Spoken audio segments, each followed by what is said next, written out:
اللهم أنت السلام ومنك السلام. بسم الله الرحمن الرحيم. الحمد لله والصلاة والسلام على رسول الله صلى الله عليه وسلم. السلام عليكم ورحمة الله وبركاته. يقول الله تبارك وتعالى بعد أعوذ بالله من الشيطان الرجيم: إنها لا تعمى أبصار ولكن تعمى القلوب التي في الصدور. صدق الله العظيم. ويقول المصطفى صلوات ربي وسلامه عليه: ألا إن في الجسد مضغة إذا صلحت صلح الجسد كله وإذا فسدت فسد الجسد كله ألا وهي القلب، أو كما قال عليه الصلاة والسلام. والله لا يكسر هذا إن شاء الله تعالى ودرسي لبعض أن كجهل لها درينك وحنا إن شاء الله تعالى غيرك وحي دق لها أم رجع دق لها أم قف دمرك دق لها وحي أبهين بان الدرين درين بأبهين درين هدو ليه قفكم قف كاسي ومعمول كرا وهين كرا وكشقين كرا ذاتك ومسؤولك كيه. لذلك صدور درينكم ما أنتوا إن شاء الله تعالى وحنا ربينا ندو المرة سديبود درينكم الشقية وهي هذا. وتمد وجوه الرئيس إلهي جل وعلا ماشى درينك وقليه وقلبي قوي. قلبي قاس قفك بني آدم وكنه ليهي قلبي قاس وحكي قبته قلبي قاس وحا أكشن والربو دن وحا محاكل هذا فعل والربو دنبه وحكي صبح قلبك أيانا نوش جاي صلوات ربي وسلامه عليه. وحد ألا إن في الجسد مضغة ورهوي جيرك دن وحا كجر تبو حبن مال قبل هليب في الجسد مضغة جسد كاس وحا كجر تقابير أو هليب كاس إذا صلحت الضيف عنا تبوي النبي عليه الصلاة والسلام صلح الجسد كله جيرك دن بوناك سنة. وإذا فسدت الضيف فسدنا جيرك دن أي فساده ألا وهي القلب ويد قلبك أيو فرتف كفيق وحويدي وتاسي وحوي ماشى مامولك دن وحلقة وضا وقلبك وي محن مركا u baahannahay waxaan u baahannahay guriga reerka wuxuu u baahan yahay qof qalbi leh qalbigiisu shaqaynaya qalbigiisu naxariisanaya qalbigiisu dareemaya qalbigiisu murugoonaya qalbigiisu jeclaanaya qalbigiisu nacaya intaas oo dhanba ayaa la rabaa waxa dhanba halku ka soo baxa 1970kii nin maxaan ku dhahday ku takhasusay oo cilmu nafsiga ku takhasusay leeyahay Dr. Paul Ekman baa leeyahay wuxuu soo saaray the 6 basic emotions wax la yiraahdo ay بمعنى 6 الشعور الأساسية واللح شعور أو واحد واللح درين أو أساسي أو أصل أو لح داس مركا وحيري وحكم ذا بويري وفرحة وحكم ذا بويري وحوي happiness sadness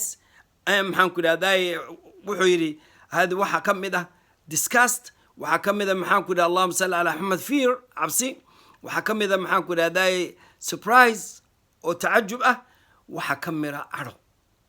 لحداسي أيها وحو كسو كسن وحيلا بضم ما كسو بحق قلبك لكن بالذات وحو الواسح واللح أساسي وأصل محنكو داي عمل كقفك بني آدم كو قبن دون لحداسي محايهين فرحوي إنه فرحه وحكسو بحي قفك هدو فرحه وحكسو بحي دول عدين إيه محمد عدي انت صوت لنا وجهك بني آدم كأيك قرنت شلي مركان يقولها وحوي مر والبا أضيق الصوت قالوا أما قفتوا أي أديك سو أديكتوا أي صون قطوا وجهك كذا فير حال كذا واحد كو جانيسا لبعتها قلبي كذا واحد كجرا واحد كو جانيسا وجهك كذا محان لو هذا سوى شقيان لأن ما دام وصل كي هي ماشنا إلهي جل وعلا آيات القرآن كأيدين شيء وحي إلهي سبحانه وتعالى مركو قال هذا الشيء وحي إن ده إليه هنا وحكوا أركين كم أركيان دقاي وحكم مقلان ما له ويد محاد علي وحوي ماشى قلبي أيا مرن قلبي بمحان كل هذا أنا فهميني وحو أركي وحو مقلي وحو لقد إنها مركز إلهي جل وعلا وحيدي إنها لا تعمى أبصار ماشى وح لقاين دبيرة ماها بيدي إنها ولكن تعمى القلوب التي في الصدور ماشى قفك بني آدم كأين دبيرة وقلبي والعياذ بالله هدون إيمان لهين إيمان قلبي يسوي وحبا واحد كو آخر دي دور دم وحبا وما سوق قاضني كما سوق قاضني محمد هاد إلهي جل وعلا وحيد قفك هدون استعمالين قلب جيسا أولئك كالأنعام بيري وحي نقونه وصدح حيوان كوكل حيوان كو قلب ملي أو أي كو حكوف قرنا يعني أما حكو عقلي أي كو عقلي سنة ملي أيقوا وحساسيين وي dareen bay ku shaqeeyaan falidalik waxa weeye markaa waxaana laga rabaa qalbigii shaqayn lahaa ee maxamed sida u shaqeeyaa baa layidhi waxaan ka hadlaya waxa weeye waa arrimo cilmiya insha allahu tacaala waxaana rajeynaya insha allahu tacaala inaad sii sheergal sida dadka qaarkood sida dadka kale ay uga faa'iidaystaan walaalayaal tawfiiqda allahna xumaantaba oo la faafiyaaye khayrkana faafiya wixii aad ka faa'iidaysataan taasaana jacaylka uu ku jiraa jacaylka iimaanka jacaylka qofka min laa yuumin axadukum buu yidhi nebigu calayhi salaam qofna ma jecla qofna iimaan dhaba lama imanayo xataa yuxiba liakhiihi ilaa uu walaalka u jeclaado wuxuu naftiisa u jecel yahay aan usoo noqono 4 siyaabood ayaa qofka bani aadanka waxaa la yidhi uu go-aan ku qaadan karaa 4taas siyaabood maxay tahay uu ku fikiri karaa midda ugu horeysa waxa waa isha ishiya dhegtuna wada socdaan hadduu qofku indhe lahayn dhegtiisaasi waxa u tahay waa ishoo kale maqalkaasi wuxuu geynayaa maqalka ama isha oo wax ku arko isla markaaba waxay geenaysaa waa caqliga baa layidhi isla markaaba wuxuu fikir gelinayaa mar alla markuu indhaha ku arko uu fikiraya marka uu fikiro waxaa layidhi go-aanka saddexaad waxa way qalbigu aadaya waa qalbiga meesha filterka ah ama boqorka ah ama meesha maamulka oo dhan uu ka soo baxo halkaa markuu tago waxa ka soo baxaya waa go-aankii iyo ficilkii markaasuu go-aan qaadanaya qofka bani aadam falidalik tawfiiqda allahna waafajiye maxaa laga arkaa waxaan ka faa'iidaysanaynaa waxaa meesha ku jira waxaad aragtay qoftii oo dhibaata ku jirta dhibaatada waxaana laga rabaa inaan la qaybsano xageena laga arkaya waa wejigeeda waxaad ka arkaysaa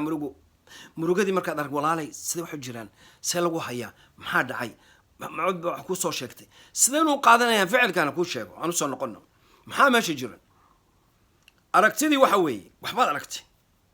masalan calaa sabiili almithaal waxaan ka soo qaadaya qofka dumarka ah qofta dumarka waxay aragtay odaygeeda masalan oo maxaan ku idhahdaay qof la hadlaya ama qof maxaan ku idhahdaay kelmado u diraya ama saas lagii laga yaaba inay cellphone ka aragtay isla markaa maxay aadanaysa caqligeeda ayuu tegayaa go-aan bay qaadanaysaa go-aanka markuu qalbiga uu tegaya qalbigaasa waxa weye wuxuu ku bilaabayaa walwal iyo murugo iyo intii actionka markaa wixii ka dambeeya qaadanaysa waxa la yidhahda maseer ayaa imanaya calaa sabiili almithaal farax oo kale haddaan faraxa fiirino waxa weye qofka bani aadanka dadka bani aadanku sidayna gebigeennaba waxaan jecelahay waa lacag baa gacanta u saaray waa dareenkii ugu horreeyey lacagtii markuu tusay ayaa leh adigaa le layidhi caqligii baa fikiray caqligii markuu fikiray isla markii waxaa tegay qalbiga ayuu tegay qalbigiina maxaa uu soo bixiyay waxaa bilowday inay dhowla caddayn ay meesha timaado dhowla caddayntaasi waxay tilmaamaysaa waxa weye 4tii action lee qaatay waa cilmiyan waxaan anigu wax ka dalmaha waxaan anigu iska samaystay sida uu qofka bani aadamku u qaadan kara go-aanka wey marka walaalaya tawfiiqda allahna waafajiye waxaana laga rabaa maadaama arrintu ay xaaladdu halkaa noo joogto waxaana laga rabaa in aanu bal ku dadaalo oo noqono qof nool oo dareemaya dadka mu'miniinta nabigeenu calayhi salaatu wasallam wuxuu ku sheegay dadka mu'miniinta wuxuu yidhi dareenka ay isku qabaan jacaylka ay isku qabaan dareenka isku qabaan iyo naxariista ay isku naxariisaneen waa sidii hal jidh oo kale ida shtakaa minhu cudun haddii halkaa jidh meel nabar yar uu ka gaadho nabar yar hadduu ka gaadho tadaacaa lahu habeen oo dhan qaylo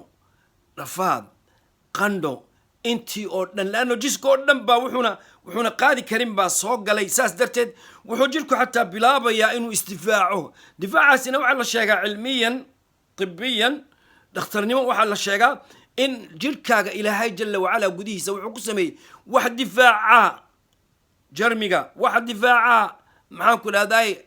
bakteeriyada soo gashay ilaahay jalla wacala u geliy maxaa laakiin laga rabaa dadka muslimiinta ilaahay nabigeenu subhan salawaatu rabbi wasalaamu calayh sidaas ayuu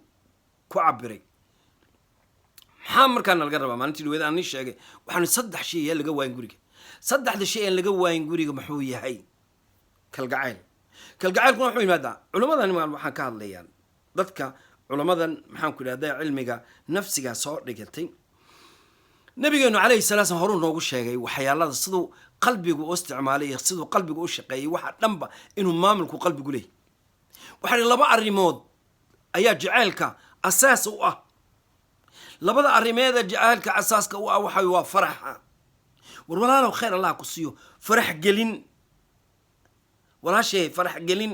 haddii aan farax gelitid odayga oo farxo kadibna arrinka labaad ee loo raacinayana waxay leeyihiin athiqa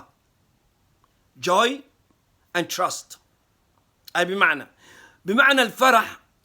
wathiqa waxa weye labadaasi asal bay u yihiin jacaylka allahna waafajiyo jacayl qalbigeenna allah ku rido maxaa markaas laga rabaa waxaana laga rabaa walaalow bal aan ka fikirno maadaama uu nabigeenu suuban salawaatu rabbi wasalaamu caleyh uu leeyahay jacayl baa looga baahan yahay guriga jacayl baa dadka mu'miniinta uga baahan yihiin oo intaasoo jeer uu nebigu calayhi salatu salaam uu ka hadlo uu yidhi jacayl mar walba uu jecelaysiinaya ina allaha jamiilun yuxibu aljamaal ilaahay waa qurux badan yahy wuxuu jecel yahay quruxda laa yu'min axadukum xataa yuxibu liakhiihi maa yuxibu linafsi qofna iimaan dhaba ma helay ilaa wuxuu naftiisa u jecel yahay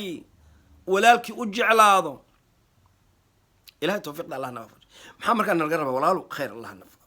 waxaa lagu dhaha aniga iyo adigii waxaa waajibkeenna ah oo asal u ah inaan gurigii keenno jacaylka inaga oo midda ugu horeysa ka farxinayno sidaan rabna waan ka farxino waxyar aan u keenno hadiyad wuxuu nabigu calayhi salatu salaam uuna sii baray tahaadu taxaabu buu yidhi isku hadiyadeeya waad jeclaanaysaan maxaa dhacday something material ayaad gacanta u gelisay ab way qabatay qabashadii kadibna waxay bilowday inay qalbiga kuu furto maxaa haddana lagaa rabaa haddana waxaa lagaa rabaa aad u raacaysid kalsoonida walaalay khayr allah ku siiyo anigu adaan kuu joogaa anigu habeenya dharaarba adaan kuu fikiraa habeenya dharaarba waxaan rabaa in aad maxaan ku idhahdaay noloshaada intaad joogtid inaad weligaa murugoon sidaasoo kale gabadh yahay khayr allah ku siiyo adiguna sidaasoo kale waxa weeye maxaa maal afartaas bal si fiican u fiiri aragtida markaad aragtid adiga fikirkiibaa ku soo galay maxaad ogaatay odaygii inuu faraxsan maanta farxii mad qalbigiibuu tegey qalbiga markuu tegayna waxaad bilaabaysaa inaad ka farxisid inaad la farxdid taasaana laga rabaa insha allahu tacala darsigu waa noo socdaa biidni illahi tacaala wali waxaan ka hadlaya waxa weye siduu dareenka u shaqaynayo iyo waxaana laga rabo inaanu qabanno haddii aanu rabno in aanu kalgacayl isku abuuro walaaltinimo iyo wanaag iyo wada shaqayn iyo naxariis iyo dareen inaanu yeelano allah nagu anfaco ilahi subxana wa tacala darsiga maanta allah nagu anfaco ilaan kasoo gaarnaya darsiga soo socda insha allah tacaala maanta waa darsigii labaad ilaan kasoo gaareen darsiga saddexaad insha allahu tacaala waxaan igaga tegayaa nabadgelyo iyo amaana allah والسلام عليكم ورحمة الله وبركاته.